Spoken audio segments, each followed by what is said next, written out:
మనము వెల్కమ్ చేసుకుందాము. Heartly welcome to Madhuri madam. Okay ma'am, మా యొక్క థ్యాంక్ యూ. మీ యొక్క ఆత్మజ్ఞాన సందేశాన్ని, ఆత్మజ్ఞాన రసగులికలు మేము అందుకోవటానికి సిద్ధంగా ఉన్నాం మేడం. Thank you madam. ఓకేనండి, థ్యాంక్ యూ. నా పేరు మాధురి, కావల్ నుండి. నేను ఇంతకు ముందు కూడా దీనిలో చేశాను, ఈ మహిళా చైతన్యం అన్న దానిలో ఒక లాస్ట్ ఇయర్ చేశాను, ఒక 2 days చేశాను. 2 days ఏం చెప్పారు అంటే, వేరే వాళ్ళు చెప్పారంట మంచి అనుభవాలు ఉంటాయి అనని. వాళ్ళు ఏమడిగారంటే, నన్ను ఎవరు కండక్ట్ చేసిన వాళ్ళు అది నాకు గుర్తయితే లేదు. వాళ్ళు ఏం చెప్పారంటే, ఈ బుక్ నాలెడ్జ్ అందరూ అందిస్తూనే ఉన్నారు మేడం. గురువు గారు మనకి అన్నిటికన్నా ముఖ్యం అనుభవాలు అనని వాళ్ళ ఇంట్రెస్ట్గా వినేవాళ్ళు. అనుభవ జ్ఞానం అనేది చాలా అద్భుతంగా ఉంటుంది అనని అందరూ చెప్తూ ఉంటారు. గురువు గారు అన్నిట్లో కన్నా ఈ అనుభవాలు అనేది చాలా శ్రద్ధగా వింటారా అని విన్నాము. అందుకని ఫస్ట్ మీకు మంచి అనుభవాలు ఉన్నాయని వేరే వాళ్ళు చెప్పారు, అనుభవాలు చెప్పండి అని ఒక 2 days నాకు అవకాశం ఇచ్చారు. 2 daysలో నేను కొన్ని చెప్పాను. ఆ విధంగా నాకు ఈ మహిళా చైతన్యం అనేది ఇది 2వసారి నాకు ఈ ఆపర్చునిటీ రావడము. థ్యాంక్ యూ మీ అందరికీ.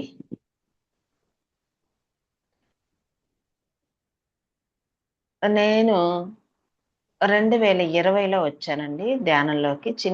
చిన్న పరిచయం చేసి నేను బుక్లోకి వెళ్దాము. 2020లో వచ్చాను. అసలు నా రాక గురించి వచ్చాను అని చెప్పడం కూడా తప్పే అవుతుంది అనమాట. ఎందుకనంటే నేనేదో హెల్త్ బాగు చేసుకోవడానికని రాలేదు, లేకపోతే దేనికని నేనంటూ రాలేదు. వాస్తవంగా చెప్పాలి అంటే నాకు ఇంట్లో పరిస్థితులన్నీ అడ్డం తిరిగాయి. నాకు మ్యారేజ్ అయినప్పటి నుండి కూడాను ఇంట్లో మా అత్త మా మామగారు వ్యతిరేక దిశలో ఉండేవాళ్ళు. మా వారు మా అబ్బాయి మాత్రం నన్ను బాగానే చూసుకుంటా ఉండేవాళ్ళు. 2019లో మేము ఇల్లు కట్టుకోవడానికని మేము మా అత్తగారి దగ్గర ఉండడం జరిగింది. అంతకుముందు మరి ఎక్కడున్నారు అంటే, మా వారు CISFలో చేస్తారు, పారామిలిటరీలో. ఆయన దగ్గర ఉండేదాన్ని. అందుకని ఈమె గొడవలు ఇవన్నీ ఉండేవి, కానీ అప్పుడప్పుడు ఉండేవి వచ్చినప్పుడు అంతే. ఎక్కడున్నా ఈమె ఆపరేటింగ్ చేసేవాళ్ళు. ఆల్ ఇండియాలో ఎక్కడున్నా ఉన్నని మేము ఆపరేటింగ్ మాత్రం ఈవిడే చేస్తుండేవాళ్ళు కొన్నాళ్ళు. అది కూడా నేను సహజమేలే అనుకొని యాక్సెప్ట్ చేయడానికి వచ్చాను కావచ్చు ఈ జన్మలో. దాన్ని కూడా ఓకే చేసుకుంటూ వచ్చాను. ఇక్కడ 2019లో ఇప్పుడు నేను ఉంటున్న ఇల్లు, ప్రజెంట్ ఇప్పుడు మీ క్లాస్ నడుస్తున్న ఇల్లు కట్టడానికి ఇక్కడ ఉన్నాను కావల్లో. ఉంటే ఇంకా అంటే నేను ధ్యానంలోకి రావడానికి తీవ్ర స్థాయిలో నా మీద క్రియేట్ చేయడం స్టార్ట్ అయిందనమాట. అంటే నేను మంచిదాన్ని కాదు, ఇంకొక ఎవరితో తిరుగుతున్నానని చెప్పేది ఏకదాటికి, ఇంకేమిలే. ఇంక మధ్యలో ఏమీ లేవు, ఇంక ఏకదాటిగా ఎవరితో తిరుగుతుంది, అందుకే ఈ పిల్ల ఎక్కడ ఉంది, అది ఇది అని చెప్పేది. నేనుండి ఈ తిరుగుళ్ళు ఈ గోళ ఇది నాకెందుకు, మా అబ్బాయి ఇంజనీరింగ్ చదువుతున్నవాడు, ఇదంతా ఎందుకు, నాకు ఇల్లు వద్దు పాడు వద్దు, ఎప్పుడు రిటైర్డ్ అయినప్పుడు కట్టుకుందాం, ఇంకా చాలా ఏళ్ళు ఉంది కదా మనకి, నేను ఉండను అని అంటే మళ్ళీ మా ఆయన ఈ వర్క్ ఆగిపోద్దని ఉంచేవాళ్ళు. మళ్ళీ వాళ్ళ అమ్మ చెప్పిన మాట వినాలా వద్దా అని సందిగ్ధంలో ఉండి నన్ను ఊరికి సూటిపోటి మాటలతో హింసించేవాడు. నాకు ఏందిరా ఈ గోళనైనా, ముందే అసలు వాళ్ళిద్దరు వ్యతిరేకం, ఈ ఉన్నోళ్ళని కూడాను ఈవిడ ఈ విధంగా తయారు చేస్తుందని ఆయనకి ఎన్ని రకాలుగా చెప్పి చూసినా నన్ను ఇక్కడి నుండి తీసుకెళ్ళటం లేదు, అని నన్ను ప్రశాంతంగా ఉండనీయడం లేదు. అట్ట చేసే సందర్భాల్లో అంతకుముందు కూడా మా అత్తగారు మాటలకి, మా అత్తగారి సాధింపులకి నేను ఒకసారి సూసైడ్ చేసుకున్నాను 2008, 9 ఆ ప్రాంతంలో. అప్పుడు సూసైడ్ చేసుకుంటే ఏంటో సడన్గా చుట్టాలు రావడం మా ఇంటికి, నన్ను లేపడం. అప్పుడు 2008లో సంగతి. వాళ్ళు ఏమో ఏదో అయింది ఈవిడికి అని హాస్పిటల్ తీసుకెళ్ళడం, వాళ్ళు ట్రీట్మెంట్ చేయడం. మళ్ళీ నేను చచ్చిపోయాను కావాలా, అమ్మయ్య పోతే పోయిందిలే అని కళ్ళు తీసి చూస్తే డాక్టర్ కానొస్తే పై లోకాల్లో కూడా డాక్టర్ ఉన్నాడు అనుకోవడం. ఆ మళ్ళీ ఇటు తిరిగి చూస్తే మా ఆయన కానొస్తే ఇదేంది ఈయన ఎందుకు వచ్చాడు అని అలాగనుకొని ఇంకా డాక్టర్ నడిచాను. అట్లా మళ్ళీ ఫస్ట్ టైం వచ్చాను ఈ భూమి మీదకి. చాలా డేంజర్ జోన్ లో నుండి 2 days తర్వాత వచ్చాను. ఆ తర్వాత ఇది సెకండ్ టైం మళ్ళీ. ఇప్పుడు మళ్ళీ ఇట్లా చేస్తా ఉంది. ఈసారి ఇంకా తిరిగి రాకుండా శాశ్వతంగా వెళ్ళిపోవాలని ప్లాన్ చేయడం జరిగింది. ఆ ప్లాన్లన్నీ ఫెయిల్ అవుతా వచ్చాయి. ఇంకా ట్రైన్ కింద పడిపోదాము అని అనుకున్నాను.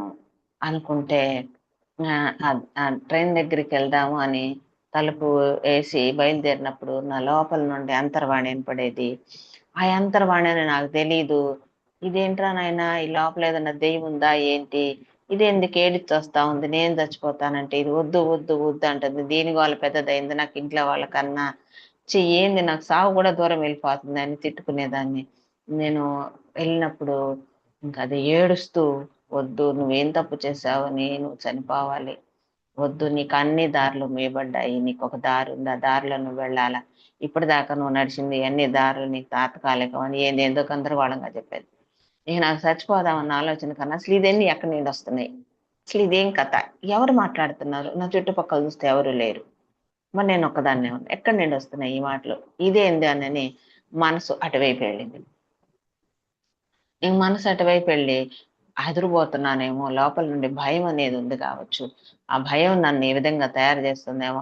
2 రోజులు కొంచెం గ్యాప్ తీసుకొని 3వ రోజుకి కొంచెం దానికి తెలియకుండా పోదాం. దేనికి? లోపల మనసుకి తెలియకుండా మనిషి ఎవడైనా పోతాడా అంటే అంత బుద్ధి లేదనమాట నాకు అప్పుడు. అని మళ్ళీ వెనక్కి దిగి రావడం. మళ్ళీ 2 days తర్వాత మళ్ళీ వెళ్తే మళ్ళీ అది అట్లాగే ఘో ఘోషించేది. అయ్యో బాబోయ్! ఇదేదో దెయ్యం ఉంది నాలో పక్కాగా, నేను చచ్చిపోతే అది చచ్చిపోవాలన్నది ఇష్టపడలేదు. అందుకే అది నన్ను హింసిస్తుంది అనుకున్నా. అప్పుడు మా అబ్బాయితో నేను ఇట్లా చచ్చిపోవడానికి వెళ్తున్నానని చెప్పకుండా, ఏంట్రా అసలు ఎందుకురా నా జీవితం వేస్ట్, ఏదైనా చచ్చిపోదాం అన్నా కానీ ఇది ఏడుస్తుందిరా, ఏమై ఉంటదంటావు అంటే, నీకు పిచ్చొచ్చింది అన్నాడు. ఏమి అంటే, అంతకుముందు నేను పూజలు బాగా చేసేదాన్ని, మా పార్వతీ పరమేశ్వరులు మా అమ్మ మా నాన్న అనుకునేదాన్ని. అనుకొని ఎప్పుడు ఇప్పుడు ఎర్లీగా లేసాననుకో, లేచి స్నానం చేసి దీపం పెట్టకుండా టైం లేనప్పుడు అగరబత్తులు వెలిగించి వెళ్తే ఏం చెప్పేదానంటే, అమ్మా నేను పలానా దగ్గరికి వెళ్తున్నా, సాయంకాలం వస్తా లేకపోతే రేపు వస్తా, ఇగో దీపం పెట్టలేదు, అగరబత్తులు వెలిగించాను, ఈ పనులన్నీ చేశాను, నేను ఇప్పుడు వెళ్ళిపోతున్నా, నువ్వు జాగ్రత్తగా ఇల్లు చూసుకో, నువ్వు జాగ్రత్తగా ఉండు, కూడా జాగ్రత్తగా చూసుకో, సరే నేను వస్తా అని చెప్పి, ఎవరికి? పార్వతీదేవికి జాగ్రత్తలు చెప్పి ఇల్లప్పు చెప్పి నేను బయటకు వెళ్ళేదాన్ని. అలా చెప్తే మా వాళ్ళు అనేవాళ్ళు, అసలు నిజంగా నీకు పిచ్చా, ఆ పార్వతీదేవికి ఎవరైనా జాగ్రత్త చెప్తారా, అందులో మళ్ళీ ఆ ఆమెకి ఎన్ని చెప్తున్నావు, ఆమె వింటదా అంటే, ఎందుకు వింటది, ఆమె మా అమ్మ కదా అనేదాన్ని అనమాట. అట్లా అనే స్థితిలో ఉండేదాన్ని. అందుకని మా అబ్బాయి అన్నాడు, మాట్లాడని దేవుళ్ళకే నువ్వు స్టోరీలు చెప్పేదాన్ని కదా, ఆ పని ఈ పని, అది చూసుకోండి ఇది చూసుకోండి, ఇల్లు జాగ్రత్త మీరు జాగ్రత్త అని. అప్పుడు కొంచెం స్టార్ట్ అయింది నీకు పిచ్చి, ఇప్పుడు అది అంటే పక్వానికి వచ్చింది, అందుకని నీకు మాటలు ఎన్ని వస్తున్నాయిలే అని అన్నాడు. అది కూడా నిజమే కావచ్చు, లేకపోతే నా మాటలు ఎక్కడ నిన్ను వస్తాయి, పిల్లవాడు చెప్పింది కూడా కరెక్టే, ఈ పిచ్చేదో పీక్ స్థాయికి వచ్చింది అని అనుకున్నా. మళ్ళీ 2 రోజుల తర్వాత 3వసారి ప్రయత్నించినప్పుడు పెద్దగా ఏడుస్తుంది. ఒక పసిబిడ్డని తల్లి వదిలిపెట్టి వెళ్తుంటే ఒక ఒక 2 ఏళ్ల పిల్లని అది ఎలాగా వెంటబడి ఏడుస్తుంది, నేను వస్తానని ఎట్లయితే ఏడుస్తుందో నాకు అలా అనిపించింది. నువ్వు వెళ్ళొద్దు అనేది.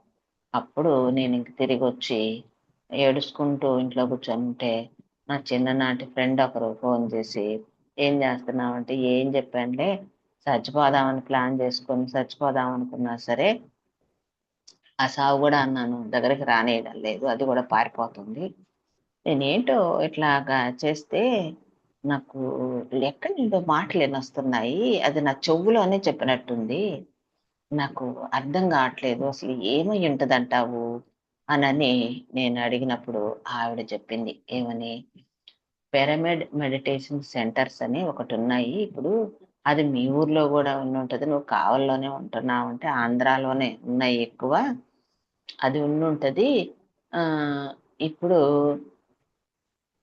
నేను అంటే అడిగింది డిసెంబరు 2019 డిసెంబర్ 30 అడిగాను. ఆమె అనింది, ఈరోజు రేపు నువ్వు రైల్వే స్టేషన్ వెళ్ళి వచ్చే వాళ్ళందరినీ మీరు కట్టాల నుండి వస్తున్నారా అని అడగండి. కట్టాల నుండి వస్తున్నాము అంటే వాళ్ళు పిరమిడ్ సెంటర్కి వెళ్ళేవాళ్ళు, వాళ్ళ దగ్గర ఫోన్ నెంబర్ తీసుకో, అడ్రస్ తీసుకో, అక్కడికి వెళ్ళు, ఒక 1 month వాళ్ళు చెప్పినట్టు చెయ్యి. ఆ తర్వాత నీకేం మాట్లాడింది, నువ్వెక్కడ నిన్నావు, ఏంది అనేది నీకు తెలుస్తుంది అని చెప్పింది. నేను అట్లానే 30-31 వెళ్తే వాళ్ళు దొరికారు, వాళ్ళ ఫోన్ నెంబర్ తెచ్చుకున్నాను. ఆ తర్వాత నుండి ఇంకా సెంటర్కి వెళ్ళాను. ఒక 2 నెలలే. ఈ 2 నెలల్లో కాదు కదా, 2 రోజుల్లోనే నాకు బోల్డ్ అనే అనుభవాలు. కూర్చోగానే వేరే ఎవరైతే వస్తున్నారో వాళ్ళు కనబడేవాళ్ళు ఆ క్లాస్కి. ఇదేంది, నేను ఇంకొక మాయలో పడ్డాను, అలాంటి ఉన్న మాయ కాకుండా అనుకున్నాను. ఆ తర్వాత ఇంకా అనుభవాల మీద అనుభవాలు వచ్చాయి. వారం రోజుల్లోపు నాతో ఎవరైతే ఏ వాయిస్ అయితే మాట్లాడిందో ఆ వాయిస్ మళ్ళీ వినడం జరిగింది. అరే ఇదే నాతో మాట్లాడింది గొంతు ఇదేను అని అంటే, ఆ మాట్లాడి వాయిస్ తర్వాత నా ముందుకు వచ్చింది సూక్ష్మ శరీరం. నా ముందుకొచ్చి నా ముందు నిలబడ్డాం. నేను నువ్వెవరమ్మా, మా ఇంట్లో ఒకటి ఏంటి, దెయ్యం అయితే నాలాగెందుకుంటుంది, ఏరేగుండాలి కదా, అదొక ప్రశ్న. సరే ఆమెని అడుగుదామని, నువ్వెవరమ్మా, ఎవరమ్మా, ఎక్కడి నుండి వచ్చావు, ఏం కావాలా, నీకేమైనా హెల్ప్ కావాలా ఏంటి అని అడుగుతుంటావు, ఏమి చెప్పడంలా. గమ్ముగా నేను ఇప్పుడు ఏం బట్టలు వేసుకున్నాను అద్దంలో నిలబడితే అది ఎలా నా జెరాక్స్ ఎలా ఉంటుంది అట్టే ఉంది, కానీ ఏం మాట్లాడలేదు. సరే నేను వెళ్తాను అని ఇట్లా చేయి చూపించింది వాకిటి సాయి. సరే వెళ్ళు, నువ్వేం మాట్లాడలేదు కదా, మరి ఇంకెళ్తాను ఫిక్స్ అయ్యావు, ఇంకెళ్ళిపోతావు కదా ఎలాగా, సరే వెళ్ళు. వెళ్తే వెళ్ళావులే, మెస్ డోర్ మాత్రమే వేసి దోవలు వస్తాయన్న. అప్పుడు మిరాకిల్ ఏంటంటే ఆయన ఆత్మకి వెళ్ళడానికి వాకిలి కావాలా అది కూడా తెలియదు అనమాట నాకు. అది వెళ్ళి బయటికి మళ్ళీ బయట నుండి ఆ డోర్ తీసి తల లోపల పెట్టి ఇలాగా, ఇదిగో నీ డోర్ వేసాను చూడు అని గట్టిగా వేసి నవ్వి వెళ్ళింది. ఓ పోనీలా డోర్ వేసిన వల్ల నేను లేచి డోర్ వేసుకోకుండా అనుకొని నేను గమ్మున వదిలేశాను.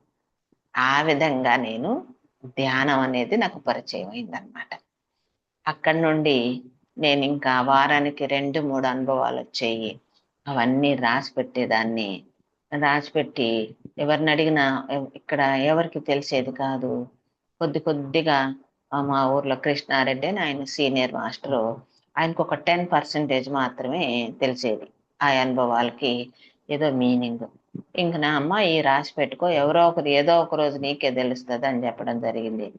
ఇంకా అట్లా నేను రాసి ఒక 1 year లోపే ఒక 100 పేజీలు బుక్ మొత్తం రాసి నా అనుభవాలు వేరే సార్కి ఇస్తే ఆయన పిరమిడ్ కట్టుకునే ఆ హడావుల్లో ఆ బుక్ను పోగొట్టేశారు కరెక్షన్ చేయడానికి. అట్లా అది నా ఎంట్రీ నేను ఈ ధ్యానంలోకి రావడానికి. నేను తర్వాత 1 నెలకే క్లాస్ చెప్పాను, వెళ్ళి ఈ అనుభవాలు వెళ్ళి చెప్పి వచ్చాను. ఇంకా అక్కడి నుండి బోల్డ్ అన్ని క్లాసులు చెప్తూనే ఉన్నాను. విశ్వం నాకు సహకరిస్తూనే ఉంది. ఇలాగే ఎవరో ఒకరు మీలాంటి వాళ్ళు కూడా నాకు ఆ అవకాశాన్ని ఇస్తూనే ఉన్నారనమాట. అది క్లుప్తంగా చెప్పాను. ఆ క్లుప్తం అనుకున్నా కానీ 20 నిమిషాలు అయిపోయింది. ఓకేనా? Okay, thank you friends. మనందరికీ ఈ ధ్యానాన్ని, ఇంతటి జ్ఞానాన్ని అందించిన గురువు గారికి, వారి సతీమణి గారికి, నాకు జన్మనిచ్చిన తల్లిదండ్రులకి, నేను నా తల్లిదండ్రులు అనుకునే పార్వతీ పరమేశ్వరులకి, మహావతార్ బాబాజీకి, సదానంద యోగి గారికి, మాస్టర్ సివివి గారికి, మాస్టర్ హనుమ గారికి, ప్రాపంచిక గురువులైన రామాచారి గారికి, స్వర్ణలత మేడం గారికి, శ్రీధర్ సార్ గారికి, వేల వేల కృతజ్ఞతలు, ఆదాభివందనాలు. నాకు సహకరిస్తున్న నా కుటుంబ సభ్యులకి, నా శరీరానికి, విశ్వానికి కూడా వేల వేల కృతజ్ఞతలు, పాదాభివందనాలు. Thank you friends. Thank you నాకు ఈ అవకాశం వచ్చినందుకు. మనం ఇప్పుడు నక్షత్ర లోకాలు అనే బుక్ చూసుకుంటున్నాం. ఈ నక్షత్ర లోకాలు అనే బుక్ లో ఉపోద్ఘాతం ఉంది. అంటే అసలు ఈ బుక్ ఎట్లా వచ్చింది అనేది దాని మీద మనం చెప్పుకుందాం. అది ప్రతి ఒక్క పదం ఇంపార్టెంటేనమాట. దాన్ని షార్ట్ కట్ లో వెళ్ళిపోవడానికి కరెక్ట్ కాదు. ఎందుకంటే ఇప్పుడు నేను చెప్పాను కదా, నా స్టోరీ ఎంత లింకప్ ఉంది, అలాంటి లింకప్ కలిగిందేనమాట ఇది కూడా. అందుకని దీన్ని నేను చదవకుండానే నేను అలా చూసుకొని చెప్పేసుకుంటూ వెళ్తాను. ఓకే కదా మీకు? ఓకే ఫ్రెండ్స్, ఈ ఈ బుక్ ఈ జోడీ సటోరీ అనే ఆమెకి ఇదంతా కూడాను ఒక వ్యక్తి వచ్చి పరిచయం చేసి, ఆ తర్వాత ఆమెకి హాస్టల్ మాస్టర్స్ కనెక్ట్ అయ్యి వాళ్ళు ఈమెకి తెలియచేసింది ఈ బుక్లో రాసింది. ఈమె ఓన్ కాదు ఇదంతా.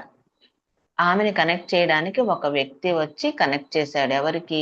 ఈ జోడీ సటోరీ అనే ఆమెకి ఇంకొక వ్యక్తి తను వచ్చి కనెక్ట్ చేసి ఈ విధంగా ఉందని హాస్టల్ మాస్టర్స్ కి కనెక్ట్ చేశాడు ఆయన. ఆ హాస్టల్ మాస్టర్స్ ఈమె ద్వారా ఈమెకే స్వయంగా చెప్పుకుంటూ ఈ విధంగా జరగబోతుంది భూమి మీద, ఈ మార్పు చెందాలా, మీకోసం మేము ఇవన్నీ చేస్తున్నాము అని ఆ బుక్ వస్తే, ఇప్పుడు ఆమె చెప్తే ఎంతమంది చెప్తుంది?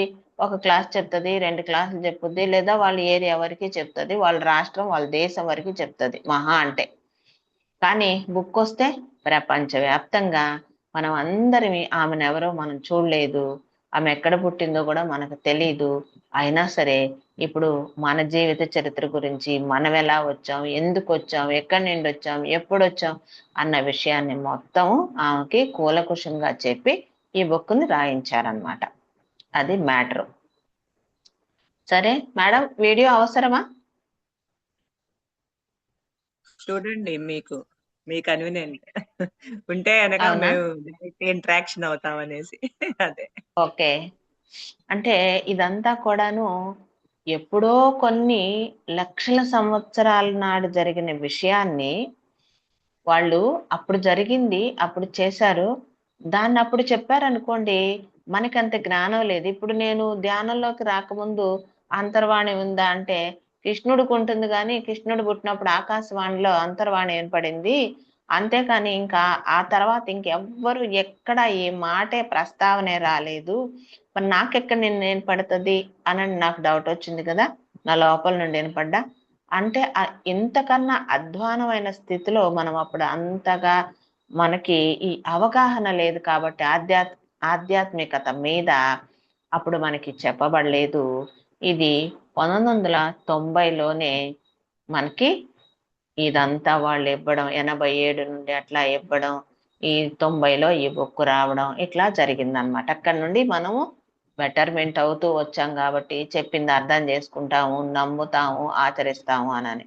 అందుకని ఏం చెప్తున్నారు, ఇదంతా కూడా 1990వ శతాబ్దం చివరి భాగంలో జరిగిందనమాట. ఆమె అప్పుడు ఆక్లాండ్ అంటే న్యూజిలాండ్ లో నివసిస్తూ ఉండేదంట. ఆమె స్వస్థకురాలుగా ఉండేది. అసలు స్వస్థకురాలు అంటే అనారోగ్యం వాళ్ళని ఆరోగ్యం వైపు మళ్లించడం, తీసుకురావడం, అట్లా స్వస్థకురాలుగా ఉండేదంట. ఆమె ఇంకా ఏం చేసేది అంటే ఆధ్యాత్మిక బోధనలు కూడా చేసేదంట.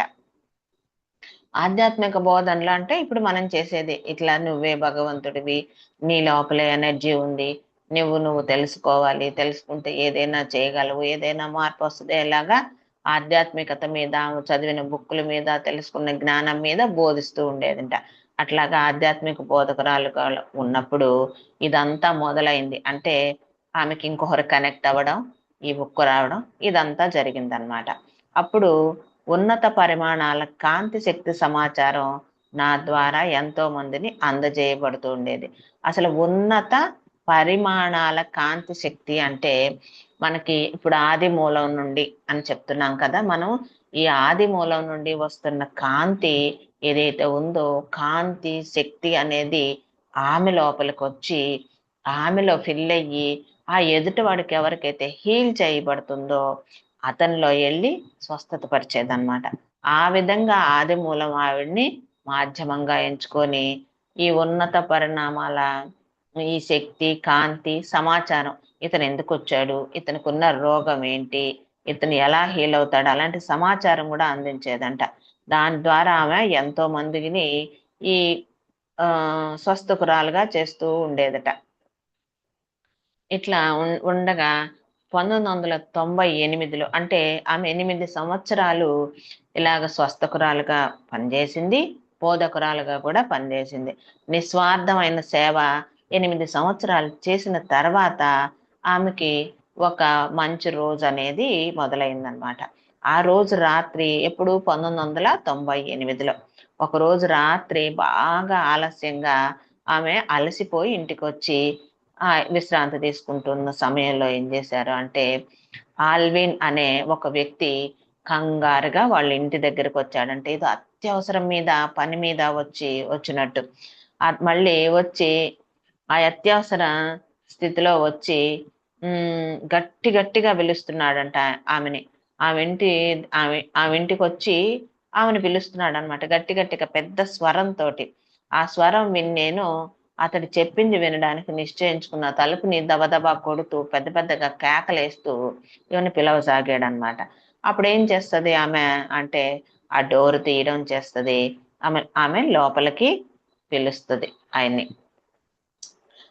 ఆయన ఏం చెప్తున్నాడో వినడానికి అంగీకరించి ఆమె నిశ్చయించుకుంది. సరే, ఇతను ఏం చెప్తున్నాడు, ఎందుకింత కడావుడిగా వచ్చాడు అని. ఎంత అర్ధరాత్రి నిన్ను ఇబ్బంది పెడుతున్నందుకు క్షమాపణ అని, క్షమించండి అని అతను క్షమాపణ కోరుతాడు అనమాట. కోరి ఇప్పుడు రావచ్చునా అని ఆమె రమ్మన్నా సరే, ఇంత అర్ధరాత్రి వచ్చి అంత పెద్ద కేకలు పెట్టి తలుపు కొట్టి మిమ్మల్ని డిస్టర్బెన్స్ చేసినందుకు నన్ను క్షమించండి, నేను ఇప్పుడు మీ ఇంట్లోకి రావచ్చా అని అడగడం జరుగుతుంది. సరే రమ్మని అంటుంది ఆమె. ఆ విషయాన్ని ఏదో చెప్పడానికి ఆయన ఎన్నో రకాలుగా చిత్రించుకోబోయాడంటే, ఇట్లా జరుగుతుంది, నాకు అట్లా జరుగుతుంది అని. ఎందుకు అంటే ఆమె హీలర్ కదా, ఆమె ఏదో హీల్ చేస్తుంది, ఏదో ఒక పరిష్కారం చెప్తుంది అని. కానీ ఆ అత్యవసరాన్ని వివరించడం ఆయనకి ఎట్లా చెప్పాలో కూడా అర్థం కాక ఇంకా అసలు ఏం జరుగుతుందో అనేది మొదలు పెట్టాడంటే అతను చెప్పడం. ఆమె ఏం చేస్తుంది అంటే, అతన్ని ఒంట్లో శక్తి తరంగాలు ప్రవహిస్తున్నాయని, ఏదో అర్థం కాకుండా ఉందని అతను చెప్తున్నాడు. నా లోపల నాకు ఏదో ఒక ఎనర్జీ వస్తా ఉంది, అది ఏమిటి అనేది నాకు తెలియట్లేదు. ఆ ఎనర్జీ రావడం వలన నాకు ఏమైంది అర్థం కావట్లేదు అని చెప్పేసరికి ఆవిడేం చెప్తుంది అంటే, ఆ మాటలు చెబుతున్నప్పుడే ఆమె అర్థం చేసుకుంటుంది, చూస్తుంది. ఎందుకు అంటే ఆమెకు అవన్నీ తెలుసు కాబట్టి, ఇంతకుముందు 8 సంవత్సరాలు చేస్తుంది కదా. ఈయన ఏదో అసాధారణమైన స్థితిలో ఉన్నాడు, ఏదో అతనిలో జరుగుతుంది అని ఆమె ఊహించగలిగింది. ఆయన మాటలు వాస్తవమే, ఇతనిలో ఏదో అసాధారణ స్థితిలో ఉన్నాడు అని ఊహించగలిగి, నేను ఇతనికి వచ్చిన అతనికి సహాయపడాలి అనుకుంటుంది. ఆమె ఏదో హీల్ చెయ్యాలి, లేకపోతే ఏమిటి ఇతను ఎందుకు ఇలా ఉన్నాడు అని సహాయపడదామని అనుకుందనమాట. అతను మా ఇంటికి వచ్చిన వెంటనే మా మసాజ్ టేబుల్ మీద ఆమె అందరికీ వచ్చిన వాళ్ళకి హీల్ చేసేటప్పుడు ఒక మసాజ్ టేబుల్ మీద పడుకోబెట్టి వాళ్ళని హీల్ చేస్తుంది. ఆ మసాజ్ టేబుల్ మీద అతన్ని కూడా పడుకోమనిందంట. మళ్ళీ ఒక ఎనర్జీ హీలర్గా ఆమెకి శక్తిని తనలోకి స్వీకరించి ఇతరులను స్వస్థత కలిగించడం అనేది ఆమెకు వచ్చు. ఆ సమయంలో అతనిలో జరుగుతుంది ఆమెకి ఏమీ అంతుపట్టడం లేదట. అసలు ఏం జరుగుతుంది, ఎందుకు ఇతను ఇలా కంగారుగా ఉన్నాడు, ఏదో చెప్తున్నాడు, నాకు అర్థం కావట్లేదు, ఆయన ఏం చెప్తున్నాడు అతనికి అర్థం కావట్లేదు అని. నేను అలా అతనికి సాయం చెయ్యాలో, అసలు ఎట్లా ఈయనకి నేను సాయం చెయ్యాలా ఏంటా నాకే తెలియనప్పుడు అని ఈమె ఒక సందిగ్ధంలో ఉండిపోయినప్పుడు ఈ మసాజ్ టేబుల్ మీద పడుకుని కళ్ళు మూసుకున్నాడు కదా అతన్ని వెళ్ళి ఆ మసాజ్ టేబుల్ మీద పడుకోమని చెప్తుంది. కళ్ళు మూసుకున్న తర్వాత అతను చాలా అసౌకర్యాన్ని అనుభవిస్తూ ఉన్నాడు. అంటే ఆ టేబుల్ మీద ఆయన ప్రశాంతంగా పడుకోడు. ఏదో ఇంకా చాలా ఫీల్ అవుతూ బాధపడుతూ, ఇప్పుడు ఏదో ఒక కడుపులో నొప్పి ఉన్నవాడిని నువ్వు గమ్ముగా స్ట్రెయిట్ గా నిదానంగా పీస్ఫుల్ గా పడుకోమంటే పడుకుంటాడా? లేదు. ఆ పొట్ట నొక్కుంటాడు, అటు తిరుగుతాడు, ఇటు తిరుగుతాడు, బాధపడతాడు, మూలుగుతాడు, మొక్కుతాడు, ఏదో చేస్తూ ఉంటాడు. ఎందుకు? అతని బాధని అతను భరించలేక. ఆ విధంగా ఇతను కూడా చాలా అసౌకర్యంగా అనుభవిస్తూ ఆ టేబుల్ మీద పడుకున్నట్ట. నాకు వాంతి వచ్చేలాగుంది అని చెప్పాడు ఆ వచ్చిన అతను. ఈమె నేను సముద్రం దగ్గర ఉన్నాను అనిపిస్తోంది అని కూడా చెప్పాడు. నాకు వాంతి వస్తుంది. ఎందుకు అంటాను కదా, ఈ సముద్రం దగ్గర ఈ చేపల వాసనని అట్లాంటి వాసనని పీలుస్తున్నాను, సముద్రం దగ్గర ఉన్నాను అనిపిస్తుంది, ఆ వాసనలకి నాకు వామిటింగ్ వచ్చినట్టుంది అని. నా చేతులు అతని కాళ్ళను పట్టుకున్నాయి. అతను ఏదో ఇలాగ ఎగిరి ఎగిరి పడుతున్నప్పుడు ఆమె ఏం చేస్తదంటే 2 చేతుల్ని ఆయన 2 కాళ్ళని పట్టుకొని ఆమె ఏదో ఆమెకు తెలిసిన విద్యని ఉపయోగిస్తూ ఆయనకి హీల్ చేయాలని, ఆయనలో ప్రవహిస్తున్న శక్తి, ఎనర్జీ శక్తి ఏంటిది, మంచిదా చెడ్డదా అసలు ఏంటిదని తెలుసుకోవాలని ఈమె 2 చేతుల్ని అతని కాళ్ళని పట్టుకొని ఉందన్నమాట. అతనికి సాయపడే శక్తిని ఇమ్మని మనసులో ప్రార్థించాను. ఈయన ఎందుకు ఇంత బాధపడుతున్నాడు, ఇంత అసౌకర్యంగా ఫీల్ అవుతున్నాడు, ఇతనికి సాయపడే శక్తి ఇవ్వమని భగవంతుని ప్రార్థిస్తుంది. నా ద్వారా ఈయనకి ఏ శక్తి కావాలో, ఏ శక్తి అయితే ఇతను శాంతిస్తాడో, ఇతను ఆరోగ్యం అవుతాడో దాన్ని ప్రసాదించమని ఆమె వేడుకుంటుంది అనమాట. అల్విన్ లో నుంచి ఆ వచ్చిన అతని పేరు ఆల్విన్ అన్నమాట.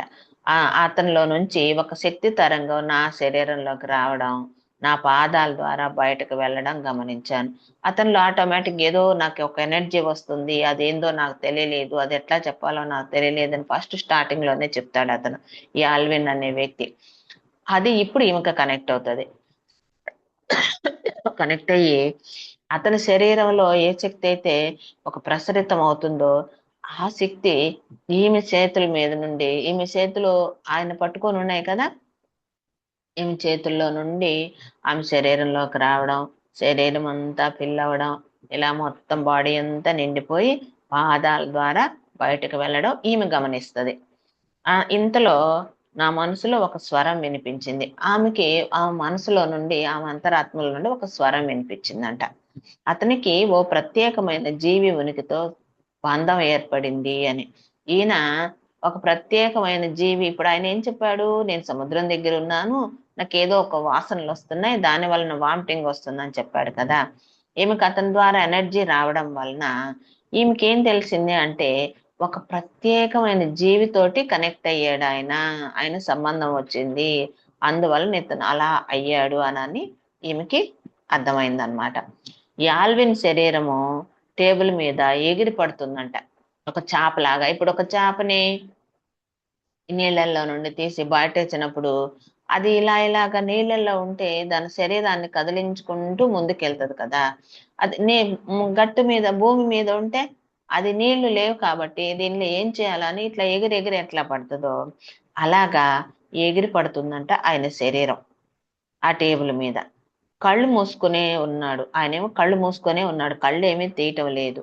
అప్పుడు ఏం చెప్తున్నాడు అంటే, నా అలవాటు ప్రకారం శక్తితో స్వస్థత చేకూర్చేటప్పుడు నాలో కలిగే ఆలోచనలు, ఈమె ఆ టేబుల్ మీద పడుకోబెట్టి ఈమె ఒక ఎనర్జీని తను తీసుకొని తను ఫిల్ చేసి వాళ్ళకి ఇస్తుంది. ఇచ్చేటప్పుడు ఆమెకు ఒక అలవాటు ఉందంట. ఏమిటి అంటే ఆ క్షణంలో ఆమెకు అంతరంగంలో ఏమనిపిస్తుంది, ఆలోచన ద్వారా ఏమనిపిస్తుంది అన్నదాన్ని ఒక బుక్ పక్కన పెట్టుకొని రాసే అలవాటు ఉందంట. అది ఎందుకు అంటే ఆమె మనసు చేసే పని కాదు, అది అంతరంగంలో నుండి ఆ భగవంతుడు కనెక్ట్ అయినప్పుడు అతనిచ్చే సందేశం అనుకొని ఆమె అన్ని కూడా రాసుకుంటదంట. అందుకని ఆ అలవాటు ప్రకారం ఈ శక్తితో స్వస్థత చేకూర్చేటప్పుడు ఏం జరుగుతుందంటే నాలో కలిగే ఆలోచనలు, నాకు వచ్చే సందేహాలు రాసి పెట్టుకోవడానికి పెన్ను పుస్తకం సిద్ధంగా ఆ టేబుల్ పక్కన పెట్టుకుంటుందంట. అలాగే ఆ రోజు కూడా ఆ టేబుల్ పక్కన ఆ పెన్ను పుస్తకం ఉంది. ఆమె ఏం చేస్తుందంటే నెమ్మదిగా ఎలా ఉంది ఏం జరుగుతుంది అని అడిగింది ఆల్విన్ని. అప్పుడు ఏం చెప్తున్నాడు అంటే, నేను కళ్ళు తెరవలేకపోతున్నాను అని చెప్పాడు ఆల్విన్. అయితే నేను ఒక గ్రహాంతర నౌకలో ఉన్నాను అని చెప్తున్నాడు. ఈమెకేమో ఒక అంటే అసాధారణమైన ఒక జంతువుతోటి, అంటే ఇంకొక దానితోటి సంబంధం ఏర్పడింది జీవితోటి అని చెప్పి ఈమె కనిపించింది కదా. ఇతనేం చెప్తున్నాడు అంటే, నేను ఒక గ్రహాంతర నౌకలో ఉన్నాను అనిపిస్తోంది అని చెప్తున్నాడు, అని తెలుస్తుంది నాకు అని. దానిలో ఇంకా ఏమున్నాయి, ఎలా ఉన్నాయి అవి కూడా చెప్తాను అని చెప్పి ఈ ఆల్విన్ అనే అతను దానికి కిటికీల గుండా నేను చూస్తున్నాను అని చెప్పాడు. ఈ గ్రహాంతర నౌకలో ఉన్నాను అని తెలుస్తుంది. నేను అక్కడ ఈ సూక్ష్మ శరీరంతో ఆ కిటికీలో నుండి కూడా బయటకు చూస్తున్నాను అని. నక్షత్రాలు కనిపిస్తున్నాయి. అంటే గ్రహాంతర నౌక అంటే ఇప్పుడు విమానం లాగా అనుకోండి. నక్షత్రాలు కనిపిస్తున్నాయి. భూమిని కూడా చూస్తున్నాను, నేను భూమిని కూడా చూస్తున్నా. కింద భూమి ఉంది, నక్షత్రాలు ఉన్నాయి, ఇవన్నీ వీటి మధ్యలో నుండి వెళ్తున్నట్టుంది ఇది అని. ఇది నాకు చాలా దూరంగా ఉంది. ఏంటి? భూమి. ఈ భూమి నాకు చాలా దూరంగా ఉంది, నేను భూమిని కూడా చూస్తున్నాను అని చెప్తున్నాడు. నా చుట్టూ ఎందరో జీవులు ఉన్నారు, నేను ఒక్కడనే కాదు ఈ గ్రహాంతర నౌకలో. నా చుట్టూ ఎందరో కొన్ని జీవులు ఉన్నాయి. ఇంకా ఎందుకు జీవులు అన్నాడు, మరి మనుషులు అనలేదు అంటే, అన్ని గ్రహాంతరాలలో మనలాగే ఉండరు మానవులు అనుకోండి, జీవులు అనుకోండి, ఏదైనా వాళ్ళు ఒక్కొక్క వాతావరణానికి, ఒక్కొక్క గ్రహానికి దాని యొక్క ఉనికి, దాని యొక్క శక్తిని బట్టి వాళ్ళు ఆ రకమైన శరీరాన్ని, ఆ రకమైన విధానాలని కొందరు ఎక్కువ చేతుల్ని, కొందరు ఎక్కువ జుట్టు, కొందరు వికృత ఆకారంలో, కొందరు మనకన్నా చాలా పొడవుగా, అట్లా రకరకాల వాళ్ళు ఉంటారనమాట. అందుకని ఏమీ చెప్పలేక అతను ఎవరున్నారని, చాలా జీవులు కూడా ఉన్నాయి నా చుట్టూ అని చెప్తున్నాడు. వాళ్ళు ఎలా ఉన్నారంటే వింతగా కూడా ఉన్నారట. ఇప్పుడు నేను చెప్పాను కదా, చాలా ఎక్కువ చేతులతో ఉండేవాళ్ళు కూడా ఉంటారు, ఎక్కువ జుట్టుతో ఉండేవాళ్ళు ఉంటారు. అందుకని నేనేమనిపిస్తుంది అంటే వింతగా ఉన్నారు, కొత్తగా ఉన్నారు. వాళ్ళని నేను చూడటం కొత్తగానూ ఉంది, నాకు వింతగానూ అనిపిస్తుందని. కొందరు పొడవుగా మనలాగే ఉండి పైకి తిరిగిన కళ్ళతో ఉన్నారు. కొందరేమో మనలాగే ఉన్నారు చూడ్డానికి, మనమేమో కిందకు చూస్తాం. కళ్ళు ఎప్పుడు కిందకే ఉంటాయి. అంటే పైన మనకి రెప్ప ఇలా ఉంటది, వాళ్ళకి ఈ పై రెప్ప అనేది ఇలా ఉండడం వలన వాళ్ళు పైకి చూస్తున్నారంట. వాళ్ళు తిరిగిన కళ్ళతో ఉన్నారు, పైకి చూస్తూ ఉన్నారు. అంటే రంగుల దుస్తుల్లో ఉన్నారు. వీళ్ళందరూ కూడా రంగుల దుస్తులు, ఒక రకమైన కలరు, ఒక యూనిఫామ్ అట్లా కాదు, రకరకాలైన కలర్ దుస్తుల్లో కూడా ఉన్నారు. మరికొందరు పొట్టిగా 3 అడుగులే ఉన్నారంట ఎత్తులో. వాళ్ళు ఎలా ఉన్నారంటే పెద్ద పెద్ద నల్లటి గుండ్రటి కళ్ళతోటి ఉన్నారు. వాళ్ళు గుండ్రటి కళ్ళు ఉన్నాయి, వాళ్ళు ఇట్లా పైకి లేవు, కిందకి లేవు. గుండ్రటి కళ్ళు ఇలా విప్పినప్పుడు గుండ్రంగా ఉన్నాయి, అవి మూసేస్తే ఎలా మూసేస్తారన్నట్టు అలా ఉన్నాయట. అలా ఉన్నాయి అని చెప్తున్నాడు. మరికొందరు వింతగా అసాధారణమైన ఆకారంలో భయం గొల్పిస్తూ ఉన్నారంటే, భయం కూడా కలుగుతుంది వాళ్ళని చూస్తుంటే అని చెప్తున్నాడు. ఇలాంటి వాళ్ళందరూ ఉన్నారు. వాళ్ళు నా దగ్గరగా వస్తూ నన్ను ఇక్కడకు తెచ్చింది ఒక శక్తి వ్యవస్థని నాలో పొందుపరచి సరైన సమయంలో భూమికి సహాయపడేదానికి నా ద్వారా జ్ఞానం అందచేయటం కోసం అని చెప్తున్నారు అని చెప్పాడు. అంటే ఇలాంటి ఇన్ని రకాల మనుషులు నన్ను ఎందుకు ఇక్కడికి తీసుకొచ్చారు అంటే, ఆయన ద్వారా, అంటే నా ద్వారా నా వీళ్ళందరూ నా దగ్గరకు వస్తూ నన్ను ఇక్కడికి తెచ్చింది ఒక శక్తి వ్యవస్థలో నాలో ఒక శక్తిని నా లోపల పొందుపరచబడి సరైన సమయంలో అది భూమికి సహాయపడేదానికి నా ద్వారా జ్ఞానం అందజేయటం కోసం అంట అని నాతో చెప్తున్నారు అని చెప్పాడు. ఆయనలో ఏమో శక్తిని పొందుపరచబడ్డారంటే స్టోర్ చేయబడ్డారు, అది సరైన సమయంలో ఈ భూమికి సహాయపడుతుంది. ఏది? ఆ శక్తి. మళ్ళీ అంతేకాకుండా ఆయన ద్వారా జ్ఞానం కూడా అందచేయడం కోసము అని నాకు చెప్తున్నారు అని ఈ ఆల్విన్ అనే వ్యక్తి ఈ జోడే చటోరికి చెప్తున్నాడు అనమాట. ఈమె ఇంకా ఏం చెప్తున్నాడు అంటే, ఈ ఆల్విన్ సౌరశక్తిని ఉపయోగించి వస్తువులను తయారు చేస్తూ ఉంటాడు. అసలు ఆయన వృత్తి ఏమిటి అంటే ఈ సూర్యుని యొక్క శక్తిని ఉపయోగించి ఆయన ఏవే రకరకాల వస్తువులను తయారు చేస్తూ ఉంటాడంట. ఆయన జీవనాధారం అది. అతను ఈ విధంగా మాట్లాడటం అంటే భూమికి సహాయపడాలనుకోవడం ఇట్లాంటివి విని విని ఎంతో ఆశ్చర్యపోయిందంట ఆవిడ. ఎందుకు అంటే ఆయన ఏ సైంటిస్టు కాదు, ఏ పెద్ద చదువుకున్న వ్యక్తి కాదు, ఏమీ కాదనమాట. ఆయన సర్వసాధారణంగా వస్తువులను తయారు చేసి అమ్ముకునే వ్యక్తి. అలాంటి వ్యక్తి ఈ భూమికి ఉపయోగపడాలి, ఒక శక్తిని నాలో నింపారు, ఇట్లాంటి మాటలన్నీ వాళ్ళు ఎప్పుడూ విని ఉండరు కదా. ఇట్లాంటి మాటలన్నీ విని ఆమె ఆశ్చర్యపోయిందంట.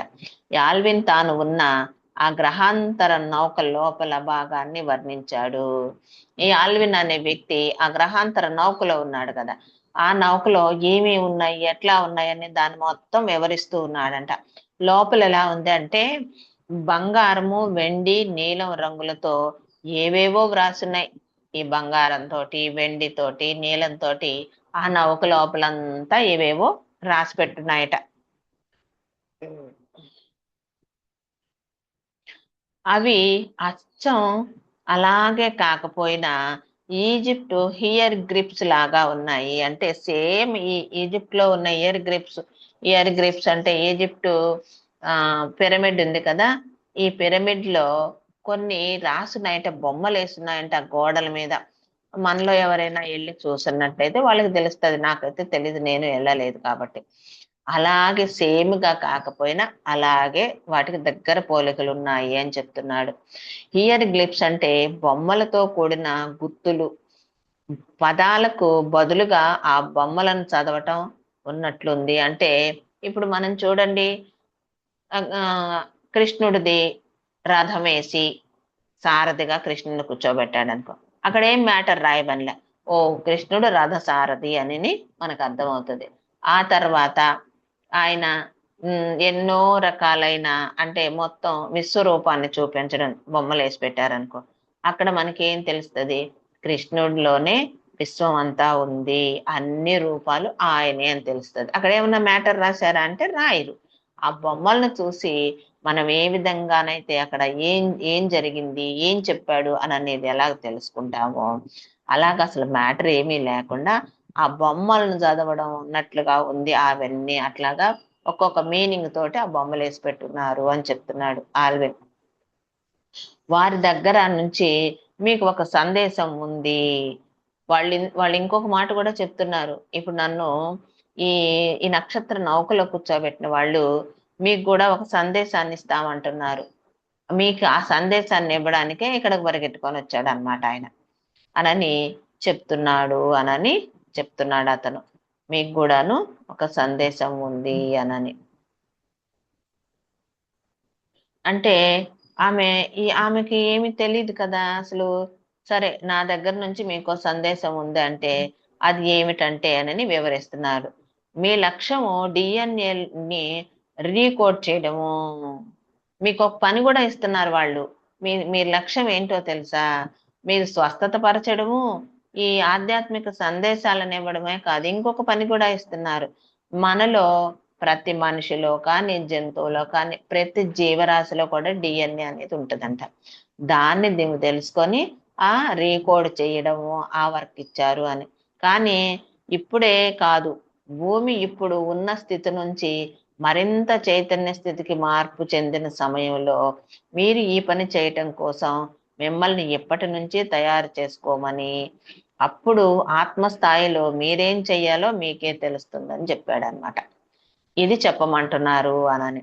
ఏం చెప్పాడు అతను, మీకు డిఎన్ఏ రీకోడ్ చేయడం తెలుసుకోవాలి, అది ఇప్పుడు కాదు, మీరు ఈ డిఎన్ఏ ఇవన్నీ చెప్పడం చేయడం తెలుసుకోవడం, అది ఎలా తెలుసుకోవాలో నువ్వు ఇప్పుడు అంతా నేర్చుకోవాలి, తెలుసుకోవాలి, దాని గురించి బుక్ చదవాలి, ఎన్నో ఉంటాయి కదా, ఒకటి తెలుసుకోవాలంటే. అప్పటిదాకా ఇప్పుడేమో నువ్వు చేయడానికి నీకు కుదరదు, ఈ భూమి అంత చైతన్య స్థితిలో లేదు, ఉన్నత స్థితిలో లేదు, కాబట్టి అది మరింత చైతన్య స్థితికి మార్పు చెందే సమయానికల్లా ఈమె తయారైతే మీరు ఆ పని చేయటం కోసం మిమ్మల్ని ఇప్పటి నుండి వీళ్ళు తయారు చేసుకుంటామని వాళ్ళు ఇప్పుడు ఆత్మస్థాయిలో మీరేం చేయాలో మీకు తెలుస్తుందని చెప్పడం జరిగింది. ఇది మీకు ఇస్తున్న వాళ్ళ సందేశము అనని చెప్పారనమాట. ఇది మీకు అర్థమై ఉంటది అనుకుంటున్నాను. ఎందుకంటే ఇది ముఖ్యమైన విషయం మనకి. ఇప్పుడు భూమి ఇప్పుడు నడుస్తున్న దానికి కూడాను ఇది చాలా ఇంపార్టెంట్, మనకి డిఎన్ఏ గురించి తెలుసుకోవడం. ఎక్కడో నా ఆత్మ మూలంలో ఇది సరైనది అనిపించింది. ఈమె కూడా నిజమే, నేను ఎంతసేపు ఈ హీలర్గా ఉండడం, ఈ ఆధ్యాత్మిక బోధనలు చేయడమే కాదు, నేను ఇది కూడా తెలుసుకోవడం నాకు అవసరమేమో ఈ డిఎన్ఏ గురించి అసలు అనని ఈమెకి అనిపించింది అనమాట. అనిపించేసరికి ఈమె కూడా కనెక్ట్ అయింది ఆ మాట. డిఎన్ఏ గురించి ఎప్పటికి నాకేమీ తెలిసింది చాలా తక్కువ. ఈమెకేమీ తెలీదు, ఏమి డిఎన్ఏ అనేది ఒక మాట అరమాట వినుంది, చాలా తక్కువ ఏమి దాని గురించి తెలిసింది. మన డిఎన్ఏలో 2 పోగులు మాత్రమే ఉంటాయని నేను జీవశాస్త్రంలో చదివాను. ఈమె జీవశాస్త్రాన్ని చదువుకోనుంది కాబట్టి దానిలో ఈ డిఎన్ఏ అనేది 2 పోగులు ఉంటాయని మాత్రమే ఈమె చదువుకొని ఉంది, అంతే. కానీ చూడండి, మాస్టర్లు ఈమె జీవశాస్త్రాన్ని చదువుకొని ఉందని, ఈ డిఎన్ఏ గురించి ఈమె తెలుసుకుందామని ఈమె యొక్క జీవిత ధ్యేయం అని, మళ్ళీ హీలర్ అని, మళ్ళీ ఆత్మ బోధకురాలని, ఇన్ని క్వాలిటీలు ఉన్న వ్యక్తిని కాబట్టి మాస్టర్లు ఎంచుకోవడం జరిగింది. అందుకని ఈమెకు తెలుసు. అదే ఏమి చదవని వాడికి ఇప్పుడు ఆ డిఎన్ఏ అంటే తెలుస్తుందా అంటే తెలీదు. మనం ఏం చేయడానికైతే ఈ భూమి మీదకి వస్తామో దానికి లింకప్ లోనే మన చదువు ఉంటుంది, మన బిహేవియర్ ఉంటుంది, మనం చేసే పని కానీ వృత్తి కానీ అది ఏదైనా కానీ దానికి లింకప్ లోనే ఉంటదన్నమాట. అందుకని ఏమేం చెప్తుంది, నేను చదువుకునేటప్పుడు జీవశాస్త్రం చదివేటప్పుడు 2 పోగులు డిఎన్ఏ ఉంటుందని చదివాను. కానీ ఈ ఆల్విన్ ఏం చెప్తున్నాడో తెలుసా, ఇప్పుడు నేను చదివింది నేను వినింది 2 పోగులైతే ఈయనేందో 12 పోగులు డిఎన్ఏ అని దాని గురించి చెప్తున్నాడు అనని ఈమెకు ఆశ్చర్యం వేస్తుంది. ఈమె ఇంకా ఏమనుకుంటుందంటే అసలు మనిషి డిఎన్ఏలో 12 పోగుల స్థాయి వరకు అభివృద్ధి చెందగలడు అని మళ్ళీ చెప్తున్నాడు. ఈ మనిషికి ఇప్పుడు 2 పోగులే ఉన్నాయి డిఎన్ఏ. మళ్ళీ ఇతను ఈ వ్యక్తి ఆధ్యాత్మికంగా తన చైతన్యాన్ని తను అభివృద్ధి చేసుకుంటూ పోయినప్పుడు ఆ 12 పోగుల డిఎన్ఏ వరకు మారుతుంది, అంతవరకు అభివృద్ధి చెందగలదు అని. అది మానవుని అత్యున్నత సామర్థ్యత. మానవుడు అత్యున్నతమైన స్థితికి వెళ్ళాడు అంటే అక్కడికి వెళ్ళగలగాలి అంటే ఈ 2 నుండి 12 పోగులు వరకు తన సామర్థ్యాన్ని పెంచుకుంటూ పోవాలన్నమాట. అలాంటి నమూనా అని అతను చెప్పాడు. 12 పోగుల సామర్థ్యం వరకు తను పెంచుకుంటూ పోయినప్పుడు అత్యున్నతమైన స్థితిలో ఉన్నట్టు అనని. ఇప్పుడు మనము ఏమనుకుంటాము, ఇప్పుడు ఒక 10-15 సంవత్సరాల క్రితం వెనక్కి చూస్తే మనకి ఈ మొబైల్ లేదు, మనకి అప్పుడు చిన్న మొబైల్ ఉంది. అంతకుముందు ల్యాండ్ ఫోన్ ఉంది. అట్లా అంతకుముందు మనకి ఓన్లీ గ్రహించే శక్తే టెలిపతి మాత్రమే ఉంది, లెటర్స్ ఉన్నాయి. అట్లాగా మనం ఏమనుకుంటున్నాము, ఇవన్నీ పెరిగినప్పుడు చాలా మనం అప్డేట్ అయ్యాము, చాలా అభివృద్ధి చెందాము, అది సాధించాం ఇది సాధించాం, కంప్యూటర్ వచ్చింది, అది వచ్చింది ఇది వచ్చింది, ఎక్కడో ఉన్న నన్ను ఇప్పుడు మీరు మీ ఇళ్లలో కూర్చొని చూడగలుగుతున్నారు, ఇవన్నీ మనం అభివృద్ధి చెందామని మనం ఇప్పుడు దాకా ఎలా అనుకున్నాం. కానీ ఈ పైన ఉన్న మాస్టర్లు ఏం చెప్తున్నారు, 12 పోగుల డిఎన్ఏ వస్తేనే మీరు అత్యున్నత సామర్థ్యాన్ని పొందినట్టు అని చెప్తున్నాడు. ఇప్పటికి నాకు ఈ సంగతి తెలియదు. అసలు ఆమె ఎప్పటిదాకా ఈ 12 పోగుల డిఎన్ఏ వస్తుందని కూడా ఏమీ తెలియదు. ఈ 1998లో నవీన ఆధ్యాత్మికవేత్తలు అంటే కొత్తగా వచ్చిన సైంటిస్టులు అంట 98లో ఈ ఆధ్యాత్మికవేత్తలు మానవుని పరిపూర్ణ నమూనాకు మేడం ఎవరో అన్మ్యూట్ లో ఉన్నారు, మాట్లాడుతున్నారు. ఈ 12 పోగుల డిఎన్ఏ అనుసంధానిస్తుందని చెప్పేవారట. ఆమె ఒక్క మాట వినుంది, ఏమని, ఈ కొత్తగా వచ్చిన సైంటిస్టులు ఈ 12 పోగుల డిఎన్ఏను అనుసంధానిస్తుంది ఈ మానవ శరీరము. అంటే దానికై అది పరిపూర్ణత పొందినప్పుడు ఈ 2 పోగులు 12 పోగుల డిఎన్ఏ అవుతుంది అని ఒక సైంటిస్టులు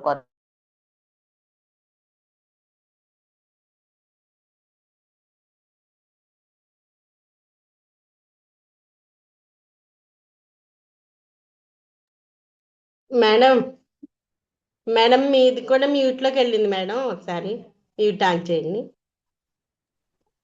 అందరినీ మ్యూట్ లో పెట్టాను, మీరు కూడా ఓకే మేడం. ఆమె ఏం చెప్తుంది అంటే ఈ 1998లో కొత్తగా వచ్చిన సైంటిస్టులు మానవుని యొక్క పరిపూర్ణ నమూనాను తీసుకొని, అంటే మానవుని యొక్క డిఎన్ఏని తీసుకొని టెస్ట్ చేసినప్పుడు వాళ్ళకి ఏమనిపించింది అంటే మానవుని యొక్క 2 పోగుల డిఎన్ఏ కంప్లీట్ గా తను అభివృద్ధి చెందినప్పుడు 12 పోగుల వరకు వెళ్ళే అవకాశం ఉంది అని చెప్పడం జరిగిందంట కొత్తగా వచ్చిన సైంటిస్టులు. అది వినుంది ఈవిడ, అంతే, ఇంకెంతకు మించి ఇంకేం తెలీదు. మన డిఎన్ఏ 12 పోగుల స్థాయి వరకు పెరిగి ఉన్నత తలాల నుంచి శక్తి తరంగాలని ఈ మానవ శరీరంలోనికి, ఈ శక్తి క్షేత్రానికి 12 శక్తి మార్గాల ద్వారా ప్రవహింపు చెయ్యగలడు అని వినుంది. దాని ద్వారా మానవ సామర్థ్యం అత్యద్భుతంగా అభివృద్ధి చెందిన నేను తర్వాత తెలుసుకున్నాను, అది చెందుతుందని ఆమె తెలుసుకుందంట. అంటే ఏం చెప్తున్నారు ఇక్కడ, ఈ 12 పోగుల స్థాయి వరకు పెరుగుతుంది. తర్వాత ఉన్నత తలాల నుంచి, ఉన్నత తలాలు అంటే ఏదో అమెరికా నుండో రష్యా నుండో కెనడా నుండో కాదు, ఇదంతా ఒక తలమే, ఒక భూమి మీద ఒక ప్రదేశం. ఉన్నత తలాలు అంటే మనకి ఇలాంటి భూమికి సంబంధించినవి, ఇప్పుడు భూమి ఒకటైతే భూమికి కింద 6 తలాలు ఉన్నాయి, ఇంకా పైన 6 తలాలు ఉన్నాయని మనం పాత సినిమాల్లో కూడా విన్నాం. అతల వితల సుతల తలాతల మహాతల రసాతల అనని, కింద ఇంకా అట్లా 12 లోకాలు ఉన్నాయని. ఈ 12 లోకాలు కాకుండా ఈ 12 లోకాలకు పైన ఇంకా ఉన్నాయి. ఆ 12 లోకాలకి పైన ఉండేవే ఈ పైన ఉన్న తలాలు అన్నమాట, ఉన్నత తలాలు అని చెప్తారు దాన్ని. ఈ ఉన్నత తలాల నుంచి అక్కడి నుండి శక్తి తరంగాలు మానవుడి శరీరంలోకి వస్తాయి. ఈ మానవుడి శరీరంలోని ఒక శక్తి క్షేత్రానికి, అంటే మనకి మన శరీరంలో శక్తి క్షేత్రాలు ఉన్నాయి. ఏమిటి అంటే ఇవే చక్రాసు. ఈ ఎనర్జీని ఆ చక్ర తీసుకొని అది స్టోర్ చేసి మన శరీరానికి దానికి అనుసంధానంలో ఉన్న గ్లాండ్స్ ఉన్నాయి, ఆ గ్లాండ్ కి అందించడం జరుగుద్ది. ఆ గ్లాండ్ నుండి మన శరీరంలో అన్ని భాగాలకి ఆ శక్తి అనేది వచ్చి మన శరీరంలో అన్ని భాగాలు చక్కగా పనిచేస్తూ ఉంటాయన్నమాట. అట్లా మన శరీరంలో శక్తి క్షేత్రాలు అనేవి ఉన్నాయి. అవి తీసుకుంటాదంట ఎక్కడి నుండి, ఉన్నత తలాల నుండి శక్తి తరంగాలను మానవుడి శరీరంలోనికి శక్తి క్షేత్రంలోనికి తీసుకొని 12 శక్తి మార్గాల ద్వారా 12 వస్తాయి. మనకి 6 చక్రాలే ఉన్నాయంటారు కదా, 6 చక్రాలే కాదు, ఇంకా మనం ముందుకు వెళ్ళినప్పుడు ఇంకా చెప్తారు. కింద 6 చక్రాలు ఉన్నాయి మనకు, నడుము కింద నుండి కూడాను, ఈ పైన కూడా 6 చక్రాలు ఉన్నాయని. అట్లా ఈ 12 చక్రాలు కూడాను ఈ 12 శక్తి ద్వారాల ద్వారా తీసుకోవడం, ప్రవహించడం జరుగుతుంది. ఆ ప్రవహింపు చేయగలడు అని ఈ మానవుడు, ఈ సైంటిస్టులు చెప్తున్నారంట. అందుకని ఆమె ఏమంటుంది, దీని ద్వారా అప్పుడు ఆ 12 ద్వారాల ద్వారా శక్తిని తీసుకున్నప్పుడు మానవుడి సామర్థ్యం ఎలాగవుతుంది అంటే అద్భుతంగా అభివృద్ధి చెందుద్ది అని నేను తర్వాత తెలుసుకున్నాను అని చెప్తుంది ఆమె. ఈ మానవ జాతి పరిపూర్ణానికి, అంటే పరిణామానికి అనూహ్యంగా దోహదం చేస్తుంది. మనలో మార్పు చెందేదానికి ఈ 12 శక్తి క్షేత్రాలు, ఈ 12 తలాల నుండి మన శరీరంలో ఈ శక్తి క్షేత్రాల దాన్ని తీసుకొని మన శరీరానికి ఇచ్చినప్పుడు మనం అప్పుడు అనూహ్యంగా ఎక్కువగా మనము అభివృద్ధి చెందడానికి మానవ జాతి దోహదం చేస్తుంది, అంటే సహాయపడుతుంది అని చెప్తున్నారు. ఏం సహాయపడుతుంది అంటే నేను ఈ బుక్ అంతా చదువున్నాను కాబట్టి వాళ్ళు నేను దాన్ని చెప్పగలుగుతున్నాను. మేడం టైం ఏమో 7 అయింది. పర్లేదు మేడం, మీరు చెప్పగలిగితే ఇంకో 10 minutes చెప్పండి, పర్వాలేదు. మీ టైంని బట్టి మేడం. అవునా? రేపు తీసుకుంటానులే మేడం. ఇంకా టైము ఈరోజు 7 గంటలకే కొద్దిగా తర్వాత పని ఉంది. ఓకే ఓకేనా? మేడం. ఓకేనండి. థ్యాంక్ యూ నాకు ఈ అవకాశం ఇచ్చినందుకు. Thank you madam. Me leave కాలాన్ని అవుదామా? మాకు ఇచ్చి- ఓకే మేడం. మీ చెప్పండి, ఏదో చెప్తున్నారు. అదేండి, మీ అమూల్యమైన కాలాన్ని మాకు ఇచ్చి మాకు ఇంత మంచి క్లాస్ చెప్తున్నందుకు ధన్యవాదాలు మేడం. ఓకేనండి.